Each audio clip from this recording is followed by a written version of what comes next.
Hey guys, just another video. This time it's going to be an actual matchup analysis. So we're doing Spell Strikers versus Based. And I actually have Yacine with me, who's like insane at YouTube. He's been doing it for a while.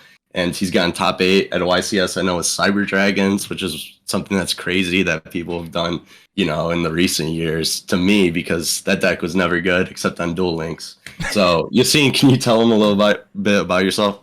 What's good, guys? My name is Yacine. My YouTube channel is Yacine656. I upload combo videos, deck profiles, discussions, etc. And I reached out to Tommy because, you know, I saw that he was pretty knowledgeable about the game, and I was like, you know what, are you down to do some matchups analysis with me? Here we are now, so this is just the start of a pretty sick series, and I'm really looking forward to seeing how this is going to evolve in a couple of weeks or months or whatever. Yeah, definitely going to try to get more consistent. If you guys want to see the first video, it was PK versus Eldlich, and it's on Yacine's channel. Yeah, so today will be Sky Striker against Based, which is a really weird acronym. A lot of people might not understand what it really stands for, but basically it's like the Brave Engine with Artifact, Magician Souls, Rose Dragon, Tenyi's, Swordsoul. There's so many engines that you could have the entire alphabet probably as an acronym, and it would work out, so... Yeah, most importantly is the Red Rose and the Adventure package, because that's what gets your whole combo going with Halki. Yeah, exactly. So the first thing that we're going to be looking at is the dice roll relevance. So Tommy, who do you think is the most favored to win in Game 1 based on the dice roll between Sky Striker and Based? Okay, so I think, you know, both matchups are actually super favored going first. I mean, we see with the top 4 lists, the guy was playing 3 summon limits in the main. Before that, it was Tikaboo. But drawing any of those cards just seal the game because no one's main decking outs, besides the Equip spell, which is actually really good. So I'll definitely say Based is more favored Game 1. But if Spell Striker does win that Game 1, they're going to win the match, in my opinion, like almost guaranteed. Because all of them side like 10 going first cards. Because, you know, they main deck the hand trap outs for going second anyway. See, that's a pretty interesting thing, because when you talk about Sky Striker, people typically always think about the going second version of Sky Striker, which was probably the most commonly played right before the Brave Engine, and now things have changed completely. Like, Sky Striker can now go first, and it's very demonic with cards like Summon Limit. You pretty much go first, you flip it, you don't really lose because you don't need to summon like 10 billion times. You get to control the tempo with Widow Anchor. The Negate and Steal is the most important part. It's not just the Forbidden Chalice, a little better than that. You get to recycle it back with 3 Kagari. So because of that, Sky Striker is the kind of deck that, even if it has like a slower start, if it has Summon Limit, it probably wins. Whereas if it doesn't have Summon Limit, it might actually have a little bit of a tougher time. So that's why I don't necessarily want to say that Sky Striker always wins Game 1 by default when it goes first, because you can not draw Ray and be in a very bad spot. Or like I said, you cannot draw Summon Limit and not be oppressive enough. Yeah, I feel like the only thing that you could draw that's really going to help you is just that Adventure package going first, because that's really what changes everything. You know, the free Omni Negate. I mean, if your deck doesn't use the effect of the monster that you normal summon, I think it's just a necessity to play the Brave Token engine, to be honest. It's a little too good. Yeah. Do you think it struggles just because of that Monster Zone placement, though? I think it forces you to commit to like weirder plays, like try to make Verte more often, because at least, you know, Rite of Aramesia is a 1-card Verte, so there's still that, and it doesn't clog the zone, because you go normal summon Ray, make Shizuku, and then go Brave Token, summon probably Aquamancer, because if you're linking that card off, you might as well, you know, go for that one, and then you have your Verte. Obviously you need Link Spider for the Brave Token, and now you make Phoenix Enforcer, you pop your own Verte, and that way on your opponent's turn you only have Shizuku and Phoenix Enforcer. And we already know that when Phoenix Enforcer uses its effect, you can start using your Widow Anchors, so... Yeah, I mean, it's so funny just that, like, not even as the Omni Negate, just as a combo piece, the Brave Engine's still insane. Yeah, it's ridiculous. 2 free monsters. Yeah. I'm not gonna lie, I actually think Based probably abuses the Brave Token engine significantly more, because the monsters are actually used for synchro summoning. So the Brave Token itself is busted, just being a level 4, and the Griffin Rider being a level 7. So you sync the Red Rose Dragon with the Griffin Rider for Baroness. So you're trading a negate for another, but the Red Rose is triggering to summon the Rocks Rose, and you get to explode even more from there. I think because of the fact that you have so many more options, either linking off your cards or synchroing with the cards, and not also having to care about the main monster zone conflict with your cards, is what makes Based probably the best Brave Token deck in the game right now. Yeah, I mean, it's funny because like before this even started, before Base came or the adventure package came out, I was just thinking of a way to do Scythe with Herald and Baron, just because I knew that beat droplets. And then when this thing came out, it was just like it fixed all those problems, you know, just inherently. Yeah, it reminds me a lot of how Phantom Knight can play around Forbidden Droplet by going draw phase, you know, the play with Rusty instead of using the Phoenix Enforcer right away. Then going into the hand traps impact, because, you know, that's just what matters, I think. What hand traps are you going to play? Versus Based, I feel like Ashe and Bell are very strong. Obviously, Gamma's just, like, broken. But I also think Valor and IMPERM are a little underrated, because if you IMPERM on the Hulk, they're going to have to get rid of their level 7, which is like a critical combo piece, because they can't special the Vishuda now with the Brave token on the field unless they did it before, but, you know, that can play into Nibiru. Valor is better than IMPERM and Spell Striker just because sometimes you need that extender for your, you know, Verte or whatever. That is true, yeah. Just Valor being a tuner actually comes up. It's a card that you have to play anyways for Celine and 2 access code, so it's not really like it made your deck worse. And another thing that I really want to say that I think a lot of people just don't really understand the importance of is the fact that Valor and IMPERM have an advantage that Ashe doesn't have. So they are proactive cards, meaning that you don't care if your opponent is chain blocking. So if your hand trap is only Ashe and your opponent goes Needle Fiber, Chainlink 1, Fateful Adventure, Chainlink 2, Ashe is pointless here. So your opponent summons a monster and then can make Oradon or whatever, or anything else. Whereas Valor and IMPERM, you really don't care at all if your opponent chain blocks, so you just have more flexibility in a way. Yeah, definitely. And on the flip side of that, Based, the hand traps that are good is like obviously Gamma's insane, but it's a lot less. Like, you know, Spell Strikers can reliably play around hand traps a lot, even with that new adventure package inclusion. Effect negation's not that good. Ashe is still probably insane, right? Unless you're hitting the Verte with your Valor, you're not getting much value.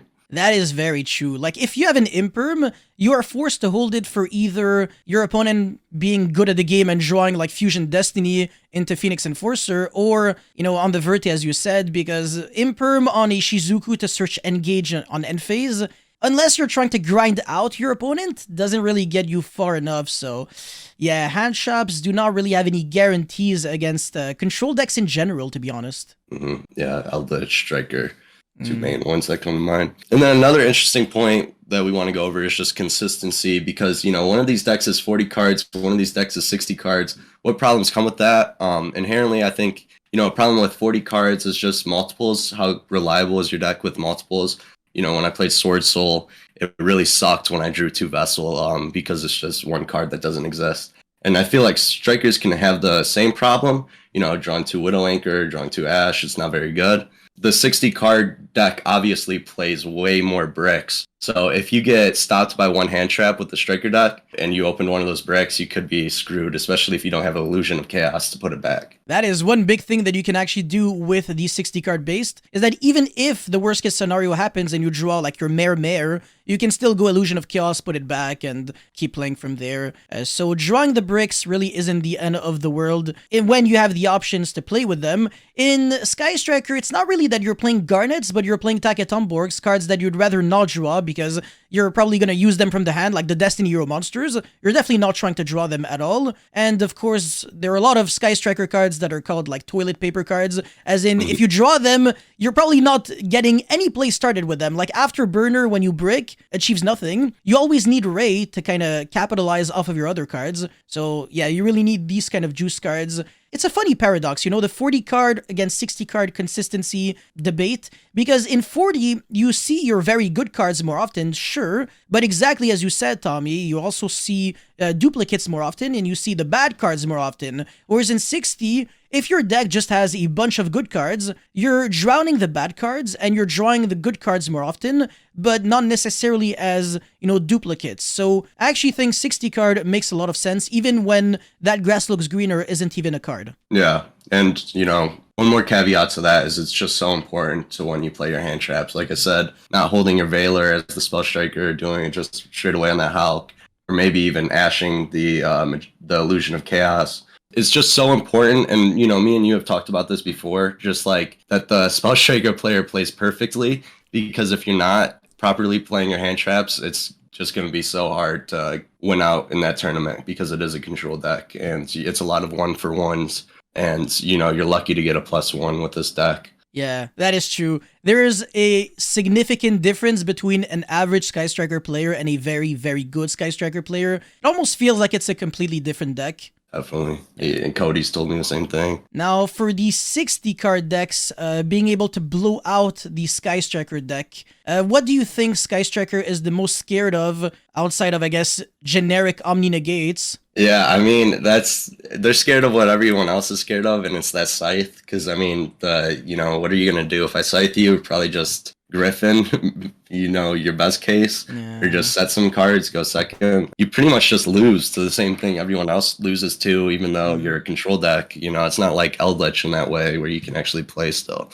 It's a disaster because the Phoenix Enforcer is also a card that the base deck will have, and you just pick apart the opponent's board every single turn. And again, I feel like even with 0 negates, it's still very dangerous to go against these decks, because there's going to be the Celestial Draw and the bounce from the Equip spell. So that's another thing that is the counter argument to, oh yeah, but Summon Limit kills based. There's a built-in out to Summon Limit in the form of a card that you're going to see very, very often. And as a matter of fact, I actually think you're always seeing the Equip spell on your, second summon? So yeah, Summon Limit protects, blocks you from going into the third and, onwards summon. But if you only need 2 summons, so the Brave Token and your summon that gets you the search of the Equip spell, you really couldn't care less. Yeah, you definitely need a card like Gamma for that sort of scenario. I feel like that's why he played it, and that's why he did well. Ogre would also help if you don't prevent that, Equip spell getting added to their hand. Your floodgates are just useless, and that's why I had such a problem, because I thought Mystic Mine was broken early on in this format, but the Equip spell always just got rid of it. So yeah. How good do you think Ogre is against Sky Striker and against Based? I think Ogre, it's the same thing. I think Ogre's less strong versus Striker, just because they only have, in the deck we're seeing right now, they only have 2 right, 2 of the Rhoda level 3 Adventurer. So it's like Ogre really only became popular because of the Adventure package and hitting that continuous spell card. Multi-roll. So, yeah. But there's also multi-roll. Yeah, obviously there is the other continuous spell true. card, but there's also multi-roll, yeah. Yeah, that is true. Do you think that comes up a lot? Ogring the multi-roll was actually the best application for Ogre back in the days against Sky Striker. That, I want to say, is probably the only thing, because if you Ogre Area 0, you're literally helping your opponent out, and Ogring the Link monsters like Agari Shizuku only makes the Ray come back. So Ogre outside of Faithful Adventure and multi-roll literally sucks. Yeah, I would probably miss that because I wasn't playing during that format, and Ogre just became popular, but that definitely makes sense. Ogre is like a really trendy hand trap. It's a card that only is good when it is allowed to be good, as in, it sucks the majority of the time, but when there's like a very key component card in the format that really loses heart to Ogre. The last time I can remember that was with Electrum in the Pendulum format. Ogre was like devastating against it. Yeah, I remember even earlier than that, people were in the Pendulum formats, when people were making Naturia Beasts, people actually started playing Ogre just for Naturia Beasts. Yeah. So literally ever since it came out, it's been just like a trendy card, right? So for games 2 and 3, like I already said, I think that whatever deck wins game 1 is very advantageous, but at the same time, Based relies more on like what outs you're playing. So if your deck has only 3 Cosmics in the side, like we see with Pauly, you're probably not going to draw the 3 Cosmics. Your Designator's not hitting any of their Floodgate traps. So when we see Spell Strikers have like 2 Sanctums, a Scythe, 2 Teak Bows, 3 Solemn Judgments, it's a lot of cards going first, and I feel like a lot of base players aren't siding that much Stellar Trap removal besides Red Reboo and Twin Twister. So it's really only 4 cards with a 60 card deck that you have to draw. Besides your Equip spell, the Equip spell might not be enough especially if they Scythe you. Yeah, the thing about the engine of Based is that I think, personally, it is strong enough to the point where it might always be able to break like the average Sky Striker board if it only has like one Widow, one Shark, and maybe one Hand Trap. Like, this is not enough, I want to say, if your hand and base is broken. But as soon as there's one very annoying, either lingering or continuous effect, like Scythe from the Sanctum or Summon Limit, this becomes a completely different problem. And I want to say this is where base probably starts losing very, very hard. And exactly as you said, in 60 cards, it's just a matter of how many cards do you have in your side deck to be able to counter that. Yeah, so I definitely think that games 2 and 3, Spell Striker get a lot better than the game 1. Now, there is indeed one kind of counter argument to that, is that even if you draw Summon Limit and Artifact Sanctum, there is a world in which you break completely and your opponent eventually gets to play or just beats you down, because Sky Striker, sometimes there are some situations where literally all of the cards in your hand could be bricks, even though you do have that one juice card. It just stalls out the game. It just delays the inevitable. And that's kind of an issue that I personally had with Sky Striker in the past, because I played the deck and sometimes I would be able to survive for a little bit but never really be able to play. And Ray was like my 9th card, so by the time I do get to play, it's too late and my opponent already was able to do too much. Yeah,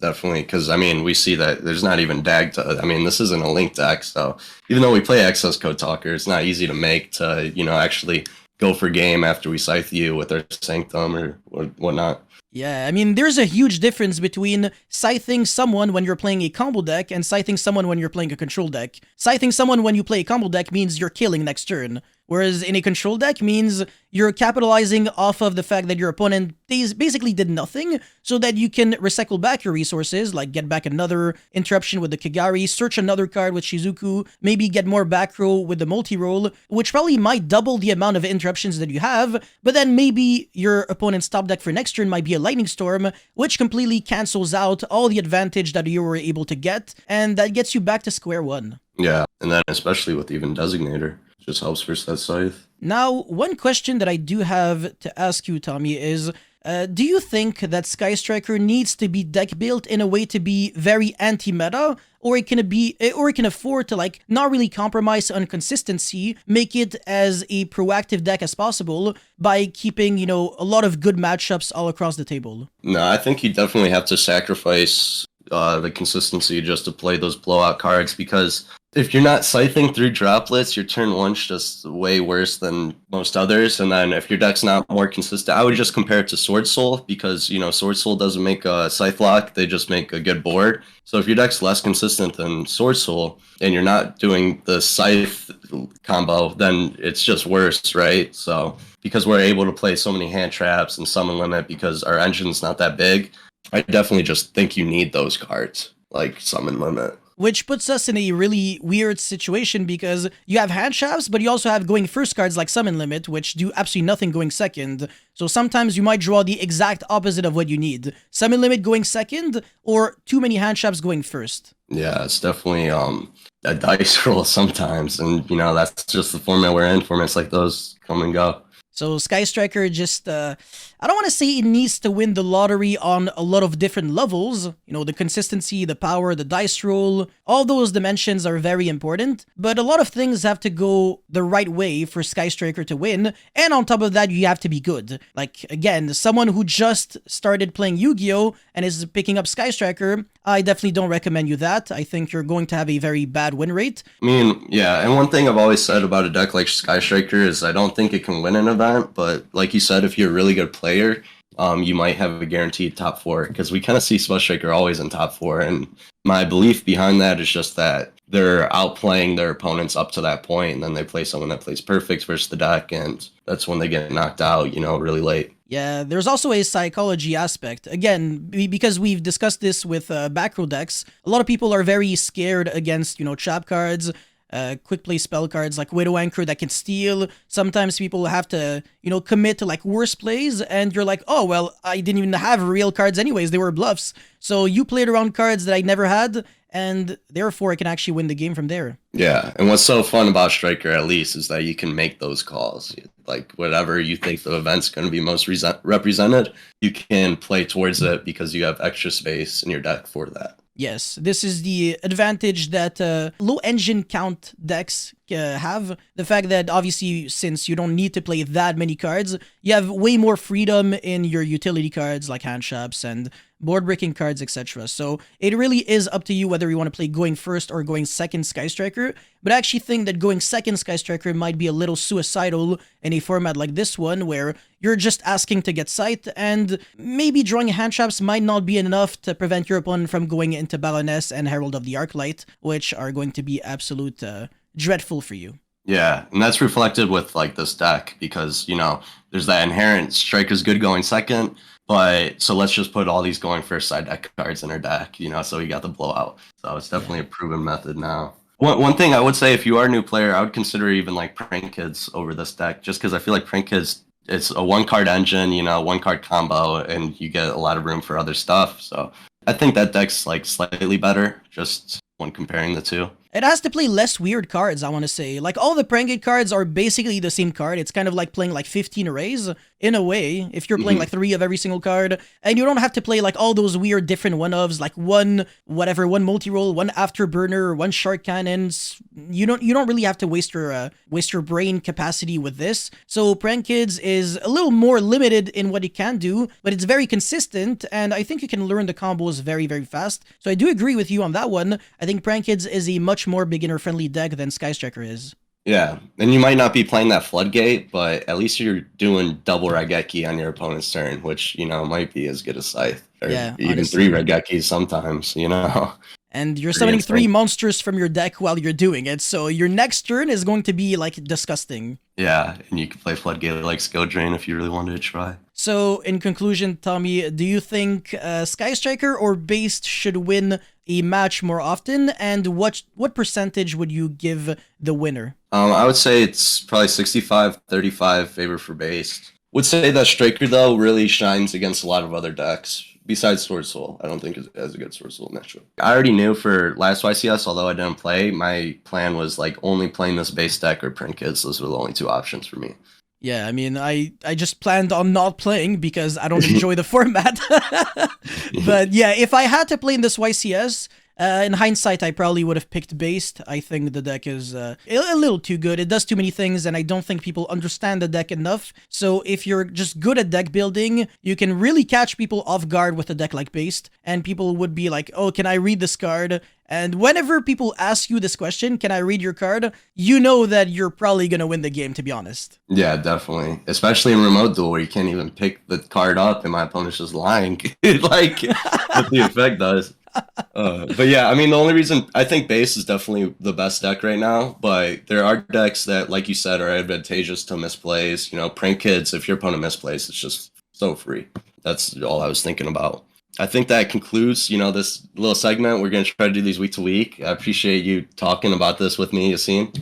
My pleasure. Look out next week. Tell us what you want to hear about next, your most complicated matchup to you, and we'll try to do that one because I want to just, you know, help out as much as I can with these videos. Yes, sir. Go subscribe to Tommy's channel, by the way. Yeah, go to subscribe to Yacine's channel, too. All right, guys. All right, thank you.